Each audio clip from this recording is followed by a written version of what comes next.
একটা চিরকুট আসছে, প্রশ্ন করছে তারাবির নামাজ কয় রাকাত? 12 রাকাত পড়া যাবে যাবে না কেন? 20 রাকাত পড়তে হয় কেন? জানার দরকার আছে না নাই? সকলে খেয়াল করবে। আপনাদের সামনে আমি একটা ছোট্ট প্রশ্ন করতে চাই। হাসরের মাঠে যদি আল্লাহ তাআলা জিজ্ঞাসা, তার আগে বলে নেই তারাবির নামাজ কি? কথা বলেন, তারাবির নামাজ কি?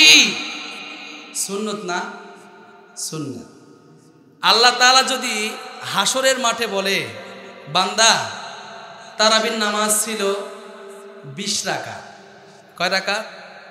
20 রাকাত। রাসূল রমজানের বাহিরে সব সময় নামাজ পড়েছে, ঠিক না? তারাবির নামাজ রাসূলের জামানায় জামাতে ছিল না, বকরের জামানায় জামাতে ছিল না, ওমরের জামানায় তারাবির নামাজ জামাতে হয়েছে, ঠিক না? জোরে কোন?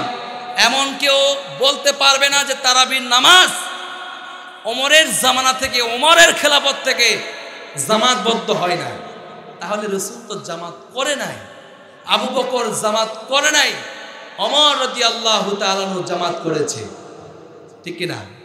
আচ্ছা আসেন, আল্লাহ তাআলা যদি বলে হাসরের মাঠে, বান্দা তারাবির নামাজ ছিল 20 রাকাত, তুমি 8 রাকাত 12 রাকাত কেন পড়লা? তখন আপনি কোথায় যাবেন? আমি বলবো না যে পড়া যাবে কি যাবে না। আপনাদের সামনেই, আপনাদের কাছে আমি প্রশ্নটা ছেড়ে দিলাম, আপনারা উত্তর দিবেন। আল্লাহ যদি বলে, বান্দারে তারাবির নামাজ ছিল 20 রাকাত, তুমি 8 রাকাত কেন পড়লে, 12 রাকাত কেন পড়লে? আপনারা কি উত্তর দিবেন? মালিক 20 রাকাত ছিল, 8 রাকাত পড়েছি, 12 রাকাত পড়েছি, আমি সুন্নত কাজা করেছি।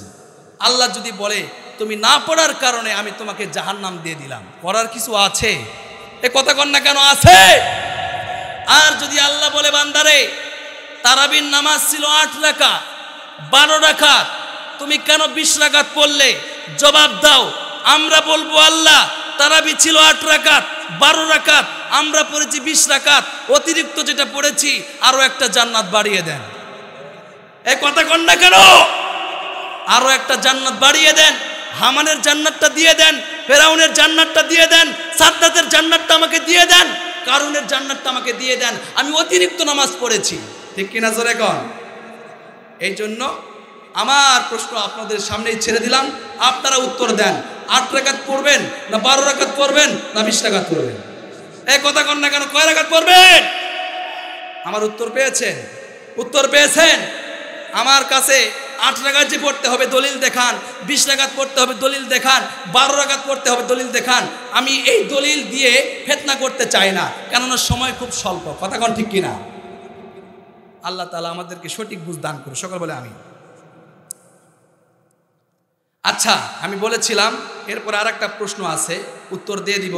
তো আমি বলেছিলাম আল্লাহর কোরআন 30 পারা, আমি এমন 30 জন ব্যক্তি চাই যে এই মাহফিলের জন্য, মসজিদের জন্য 1000 টাকা করে দান করবে, বেশি না। বর্তমান জামানায় 1000 টাকার কোনো মূল্যই নেই। বাজারে যাবেন, এক ব্যাগ বাজার করতে 2-3 হাজার টাকা লাগে, ঠিক না? ওই এক ব্যাগ বাজার 1 সপ্তাহ যায় না। ভুল বললাম? সব কিছুর দাম বাড়ায় গেছে। তো আমি এমন 30 জন চাই যারা আজকের মাহফিলের জন্য, কোরআনের মাহফিলের জন্য, এই মাহফিল যেন সারা বছর, প্রতি বছর হয়, কিয়ামত পর্যন্ত যেন হয়, আমরা তো প্রত্যেকেই চাই। এমন 30 জন আমরা লোক নিব, আল্লাহর 30 পারা কোরআন 30 জন নিব, 1000 টাকা করে দিবে ইনশাআল্লাহ। আমি প্রথম জন ব্যক্তি দেখতে চাই আল্লাহর 1 পারা কোরআনের জন্য 1000 টাকা দান করবে ইনশাআল্লাহ। খুশি খুশি দাঁড়ায় যায়, দাঁড়ান। 1000 টাকা প্রথম নাম্বার পারার জন্য কে আছেন? একটা লোক নাই? এলাকায় মানুষকে দান করে না? আচ্ছা, 500 টাকা, 1000 নয়, 500 টাকা আল্লাহর 1 পারা কোরআনের জন্য 500 টাকা কে আছেন? একটু খুশি খুশি দাঁড়ান। করনা ফি বুয়ুতিকুন্না ওয়ালা তাবাররাজনা তাবাররুজাল জাহিলিয়াতিল উলা। পর্দা করা ফরজ। আল্লাহ তাআলা বলেন, হে নারীরা, তোমরা জাহিলিয়াতের যুগের মেয়েদের মতো বেপরদাহীন, বেপরদার সহিত রাস্তায় ঘোরাফেরা করিও না। যদি রাস্তায় বের হতেই হয় পর্দা করে বোরকা পরে আপনার শরীরকে আবৃত করে ঘর থেকে বের হও। আল্লাহ তাআলা কোরআনে বললেন, ঠিক কিনা? অর্থাৎ প্রত্যেকটা মেয়েদের জন্য পর্দা আবশ্যক, পর্দা ফরজ, ঠিক কিনা? জোরে কর, পর্দা করতে হবে। যদি আমরা পর্দা না করি তাহলে ফরজ তরকের গুনাহ কবিরা গুনাহ হবে। এর কারণে আল্লাহ তাআলা জাহান্নামের আগুনের মধ্যে জ্বালাবেন। বলি নাউযুবিল্লাহ। একটা ঘটনা বলবো, ইনশাআল্লাহ মাহফিল শেষে তাবারক আছে, আমরা সকলেই তাবারকে শরীক হব, দোয়ায় শরীক হব ইনশাআল্লাহ। তো আমি এই আলোচনা করব, বিরক্ত হচ্ছেন আপনারা? যেহেতু মা বোনেরা চিরকুটে লিখে পাঠাইছে পর্দা সম্পর্কে একটু আলোচনা করার জন্য।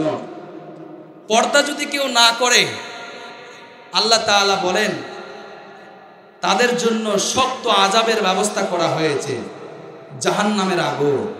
তার আগে আমি একটা আপনাদের সামনে কথা বলবো, বিশেষ করে আমার মা বোনদের জন্য। আজকে আমাদের মা বোনেরা 4টা কাজ করে। আল্লাহ রাসূল হাদিসের মধ্যে বললেন, যে মহিলা 4টা কাজ করবে ওই মহিলা জান্নাতি। সুবহানাল্লাহ, জোরে কর। কয়টা কাজ? কয়টা কাজ? 4টা। 1 নাম্বার, আল্লাহর হুকুম মানতে হবে। ওটাউটি করেন কেন? তবারক আছে তো, একটু সামনের দিকে এগিয়ে আসি, চেপে চেপে বসি, সামনে একটু এগিয়ে আসি, জিকির করি লা ইলাহা। সামনে আসেন।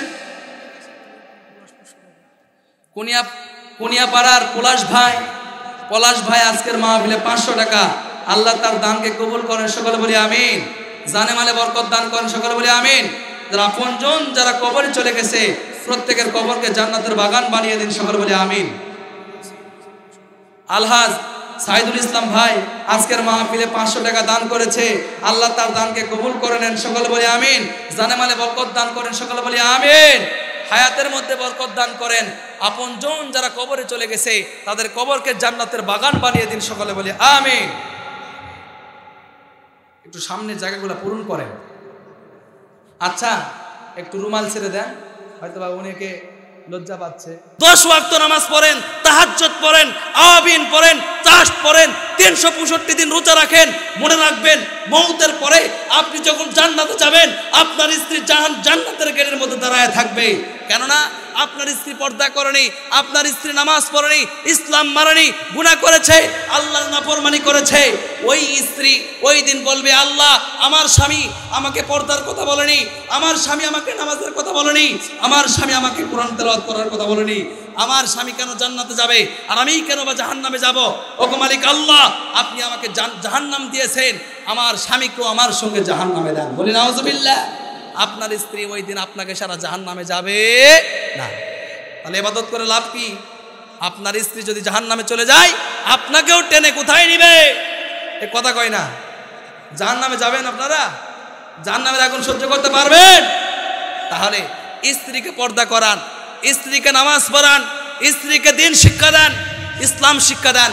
তাহলে এই স্ত্রী আপনার খেদমত করবে, আপনার সঙ্গে গন্ডগোল করবে না, বেপরদায় চলবে না। আমি বলবো, ও মা, আপনারা যারা পর্দা করেন না, বেপরদার সহিত চলাফেরা করে। আমি একটা ঘটনা বলতেছি। আল্লাহর ওলি, একজন আল্লাহর ওলি বুজুর্গ রাস্তা দিয়ে হাঁটতেছে, হঠাৎ করে তার কানের মধ্যে আওয়াজ ভেসে আসতেছে, একটা ভয়ঙ্কর আওয়াজ। বলতেছে, কে আছো? আমারে বাঁচাও, আমি জাহান্নামের আগুন সহ্য করতে পারতেছি না, কে আছো? আমারে বাঁচাও। এবার ওই আল্লাহর ওলিটা ডানে তাকায় কেউ নাই, বামে তাকায় কেউ নাই, সামনে তাকায় কেউ নাই, পিছনে তাকায় কেউ নাই।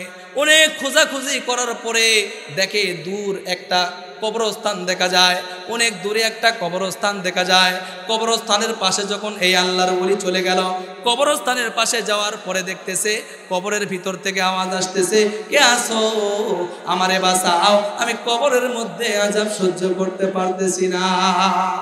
এবার ওই আল্লাহর ওলি এলাকার মধ্যে চলে গেলেন, গ্রামের মধ্যে গেলেন, গ্রামের কিছু মাতব্বরকে ডাকলেন, কবরের পাশে আনলেন, আনার পরে কবরটা খনন করলেন।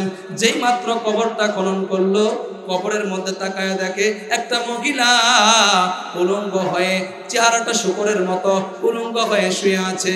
যেই মাত্র কবরটা পুরা খনন করা হয়ে গেল, ওই মহিলাটা কবর থেকে উঠিয়া দৌড়াইয়া একটা ঘরের মধ্যে প্রবেশ করলো। ঘরের মধ্যে যাইয়া ঘরের দরজাটা বন্ধ করে দিল, জানালাও বন্ধ করে দিল।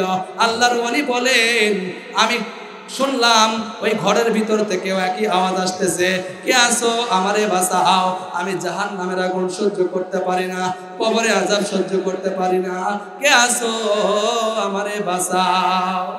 আল্লাহর ওলি যেই মাত্র ঘরের সামনে গেলেন, দরজার সামনে গেলেন, যায় বলে, মা রে কি হয়েছে তোমার, ঘরের দরজাটা খুলে দাও। ভিতর থেকে মহিলা ডাক দিয়ে বলে, ওগো প্রাণের ওলি, ওগো আল্লাহর ওলি, আমি ঘরের দরজাটা খুলবো, আমার শরীরের মধ্যে কোনো কাপড় নাই, আপনার ওই চাদরখানা আমাকে দেন, আমি শরীরের মধ্যে আবৃত করি।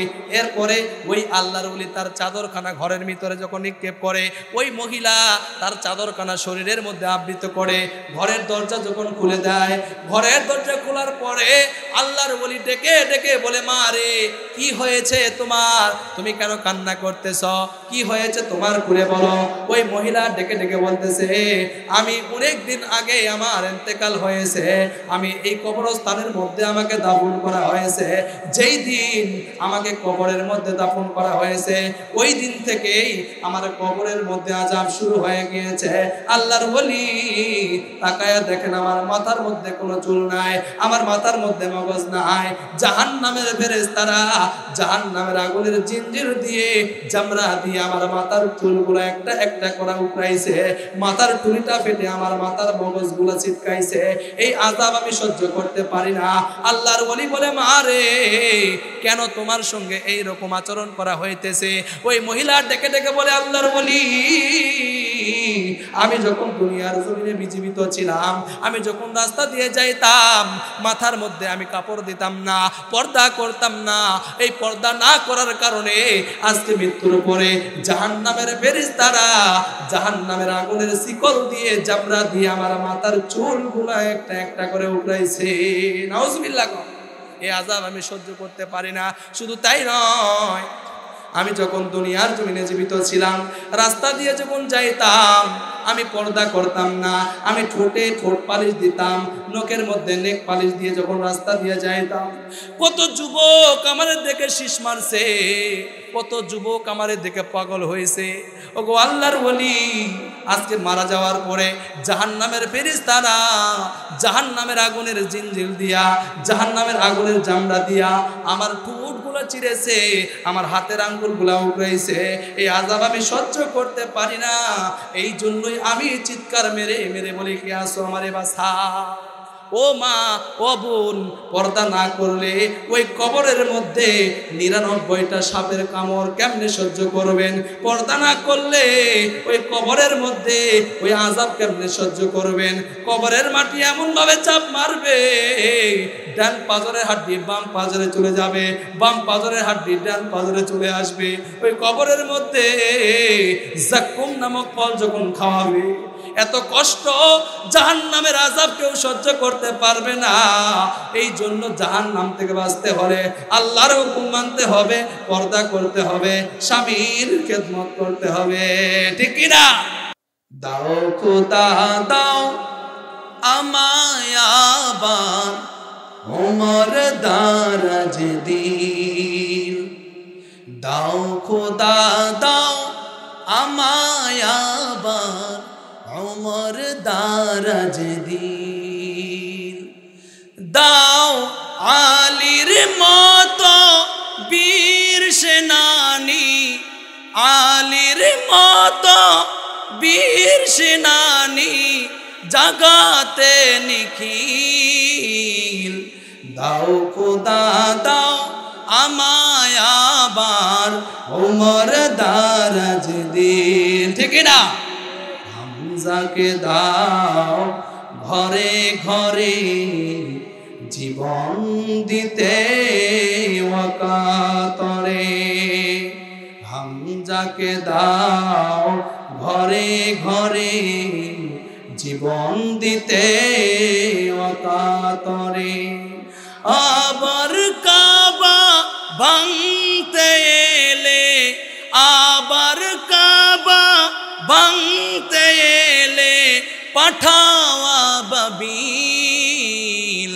দাও খোদা দাও আমায় আবার উমর দারাজ দিন। আল্লাহু তাকবীর।